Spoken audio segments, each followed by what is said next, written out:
అందరికీ నమస్కారం. ఈరోజు ఒక ముఖ్యమైన విషయం తెలియజేస్తాను. మూతపడుతున్న మద్యం షాపులు అని చెప్పేసి ఒక న్యూస్ వచ్చింది. ఏం మాట్లాడుతున్నావురా? నరాలు కట్ అయిపోయింది. మద్యం షాపులకి బెల్ట్ దుకాణాలపై ప్రభుత్వం మోపుతున్నటువంటి ఉక్కుపాదం వల్ల దుకాణాలు లాసులో ఉన్నాయి. అంటే మద్యం షాపులు అనేవి బెల్ట్ షాపుల మీద ఆధారపడి ఉన్నాయి. దానివల్ల ప్రభుత్వం ఎప్పుడైతే బెల్ట్ షాపులకు అనుమతి ఇవ్వట్లేదో మద్యం షాపులన్నీ కూడా మూతపడుతున్నాయి. లైసెన్సులు మాకు వద్దు అని తిరిగి ఇచ్చేస్తున్నారు. దాని గురించి మీకు ఒక్కొక్క పాయింట్ నేను రాసుకున్నాను, మీకు చెప్తాను. పూర్తి వివరణ కూడా మీకు చెప్తాను. పెరిమిట్ రూమ్స్ ఉన్నప్పటికీ కూడా బెల్ట్ షాపులు లేకపోవడంతో అనేక మేర మద్యం షాపులు అనేవి సాగడం లేదని చెప్పేసి షాపు ఓనర్లు బాధపడుతున్నారు. మద్యం అమ్మకాల ద్వారా వచ్చే లాభాలతో పోలిస్తే లైసెన్స్ ఫీజు, షాపు నిర్వహణ ఖర్చులు, అద్దెలు, సిబ్బంది జీతాలు అధికంగా ఉన్నాయి.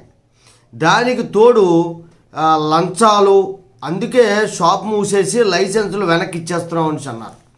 ఇవన్నీ నేను ఏదైతే చెప్పానో వాటితో ఇబ్బంది పడుతుందో పాటుగా లంచాలు కూడా పెరిగిపోయి అధికారిక షాపుల్లో లిక్కర్ అమ్మకాలపై ప్రభావం గిట్టుబాటు కావడం లేదని ఎక్సైజ్ అధికారులకు లైసెన్సులు వాళ్ళు తిరిగి మళ్ళీ మనం తీసుకున్న లైసెన్స్ని తిరిగి ఇచ్చేస్తున్నారు. పరవాడ మండలంలో ఇప్పటికే 5 షాపులు మూతపడ్డాయి. చీడికాడు మండలం పాకిరేపేటలో కూడా కొన్ని షాపులు మూసేశారు. చోడవరం మండలంలోని గవరవరంలో ఎక్సైజ్ అధికారులకు తిరిగి మద్యం దుకాణం లైసెన్స్ అనేటువంటిది సరెండర్ చేసేశారు. మద్యం దుకాణాల లైసెన్స్ పొందిన వారిలో ఎక్కువ శాతం ఏంటంటే గ్రామీణ ప్రాంతాల్లోనే అమ్మకాలపై వీళ్ళ అంచనాలన్నీ కూడా ఉన్నాయి. ఆ వ్యాపారం అక్కడ సాగితేనే మాకు డబ్బులు వస్తాయని చెప్పి వాళ్ళ తాలూకా భావన. శివారు గ్రామాల్లో సైతం లైసెన్స్ ఫీజు 71 లక్షలుగా ఉంది. అంటే చాలా ఎక్కువగా ఉందని వాళ్ళే చెప్తూ ఉంటారు. దరఖాస్తు ఫీజులో 10 లక్షల రూపాయలు ఖర్చు చేశారు. అందులో ₹1 తిరిగి రాదు వెనక్కి. లైసెన్స్ ఫీజు ఫస్ట్లో దరఖాస్తుకి కట్టినటువంటి ఫీజుల్లో 15 లక్షలు కడితే ₹1 తిరిగి రాలేదు. ఇక లాటరీ ద్వారా మద్యం దుకాణాలు పొందిన వ్యాపారులు లైసెన్స్ ఫీజు, షాపు అడ్వాన్స్ ఇవ్వాలి అద్దెతో పాటుగా. తర్వాత ఇంటీరియర్ పనుల కోసం అయ్యేటువంటి సుమారు ఖర్చు. తర్వాత ఏంటంటే మద్యం దుకాణంతో పాటు పెరిమిట్ రూమ్ అని చెప్పేసి పక్కన ఒక రూమ్ తీసుకోవాలి. ఆ రూమ్ తీసుకొని దానికి అద్దె కట్టాలి. దానికి ₹7,50,000 మళ్ళీ గవర్నమెంట్ కట్టాలి. అంటే పర్మిట్ రూమ్ అంటే మద్యం షాప్లో కొనుక్కొని పర్మిట్ రూమ్లో తాగాల. ఆ తాగడానికి ఆ రూమ్ ఖచ్చితంగా తీసుకోవాలి. దానికి ₹7,50,000 కట్టాలి. చట్ట ప్రకారం గ్రామాల్లో మద్యం అమ్మడం బెల్ట్ షాపుల రూపంలో వాళ్ళు సప్లై చేసుకుంటారు. దీన్ని ప్రభుత్వం కానీ పోలీసులు కానీ అంగీకరించట్లేదు.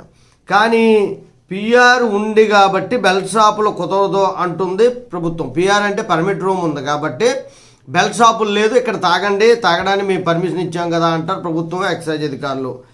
రోజు 3 లక్షల మద్యం అమ్మకాలు సాగితేనే కానీ కనీసం వాళ్ళ తాలూకా రెంట్ ఖర్చులు, వాళ్ళ తాలూకా కరెంటు బిల్లులు, లంచాలు వీటికి కూడా సరిపోవట్లేదు. అంతగా సాగకపోతే చేతి డబ్బులు పడతాయి. ఒకవేళ ప్రతిరోజు 3 లక్షల రూపాయలు కానీ అమ్మకపోతే చేతి డబ్బులు పడతాయి. చోడవరం సర్కిల్ పరిధిలో 24 మద్యం షాపుల్లో 2-3 షాపులు తప్ప మిగతా షాపులన్నీ కూడా 3 లక్షల అమ్మకాలు లేవు. 24 షాపుల్లో 2-3 షాపులు తప్ప మిగతా షాపులన్నీ కూడా ఆ టార్గెట్ను రీచ్ అవ్వట్లేదు.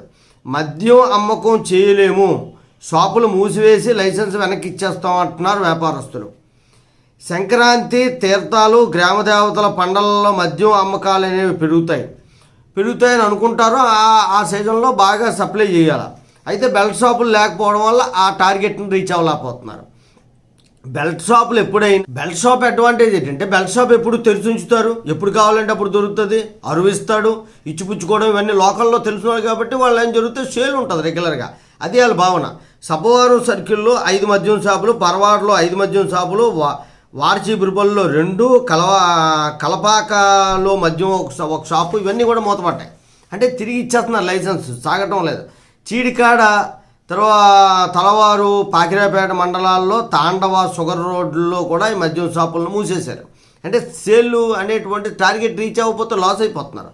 చోడవరం, గవరవరం మద్యం దుకాణాలు మూసివేస్తున్నట్టు సంబంధిత లైసెన్స్ అధికారులపై సమాచారం ఇచ్చారు.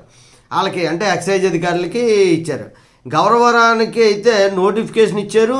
కేపీవి నాయుడు ఎక్సైజ్ సిఏ గారు, చోడవరం ఎక్సైజ్ సిఏ గారు రీనోటిఫికేషన్ కూడా ఇచ్చారు. అంటే లైసెన్స్ హ్యాండ్ ఓవర్ చేసేయడం, లైసెన్స్ ఇవ్వడం కూడా జరిగింది. సమస్య ఏంటంటే మద్యం షాపుకి లైసెన్స్కి లక్షలు తీసుకుంటున్నారు. పక్కన బెల్ట్ షాప్ అని పెడుతున్నారు, దానికి తీసుకుంటున్నారు. బెల్ట్ షాప్ కాదు, పర్మిట్ రూమ్. బెల్ట్ షాప్ అంటే ఎవడో ఒక కిరాణా షాపు, కిల్లి షాప్ కూడా తెచ్చుకొని వాడు 10 బాటిళ్ళు అమ్ముకుంటాడు. అమ్ముకొని వాటర్ ప్యాకెట్లు, గ్లాసులు ఏవో అమ్ముకుంటాడు. 5 రూపాయలు 3 రూపాయలు ఎక్స్ట్రా వేసుకుంటాడు. దీనికి గవర్నమెంట్ ఒప్పుకోవట్లేదు. మద్యం షాప్ పక్కనే పర్మిట్ రూమ్. అంటే మద్యం షాప్ ఎక్కడో ఉంటుంది, దానికి ఆనుకొని ఒక రూమ్ ఉంటుంది. అక్కడ తాగి వెళ్ళాలి. తాగి వెళ్తే పోలీసులు పట్టుకుంటారు. తాగకుండా బాటిల్ 2-3 బాటిల్ పట్టుకెళ్తే పోలీసులు పట్టుకుంటారు. అలాగే మన ఇంటి దగ్గర ఎవడైనా అమ్ముతాడంటే అలా అమ్మనివ్వట్లేదు.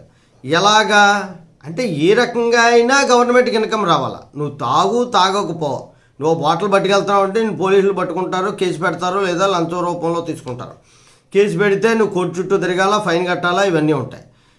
పర్మిట్ రూమ్లో తాగి వెళ్తే నువ్వు తాగి డ్రైవ్ చేస్తున్నావు అన్న ఉద్దేశంతో నిన్ను అరెస్ట్ చేస్తారు. 10,000 తక్కువ లేకుండా ఫైన్ కట్టాలా, లేకపోతే ఇబ్బందులు పడతావు.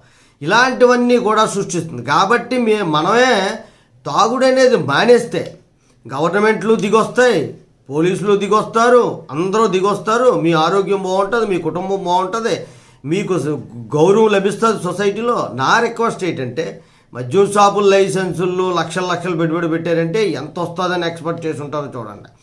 మీరు పెట్టినటువంటి ప్రతి 100-200 అనుకుంటున్నారు, కానీ కోట్లలో వాళ్ళకి ఇన్కమ్ వస్తుంది. 1,000 కోట్లలో గవర్నమెంట్కి వస్తుందంటే టర్న్ ఓవర్ లక్షల కోట్లలో ఉంటుంది. మీరు అర్థం చేసుకొని మద్యం జోలికి వెళ్లకుండా ఉంటే మీరు, మీ కుటుంబం సుఖ సంతోషాలతో ఉంటుంది. ఎప్పుడైతే మద్యం పూర్తిగా తగ్గిపోయిందో క్రైమ్ రేట్ తగ్గిపోతాయి. ఖచ్చితంగా క్రైమ్ రేట్ తగ్గిపోద్ది, యాక్సిడెంట్లు తగ్గిపోతాయి. అన్నీ కూడా సమాజం అంతా కూడా సుఖ సంతోషాలతో ఉంటుంది. జై హింద్, భారత మాతాకి జై.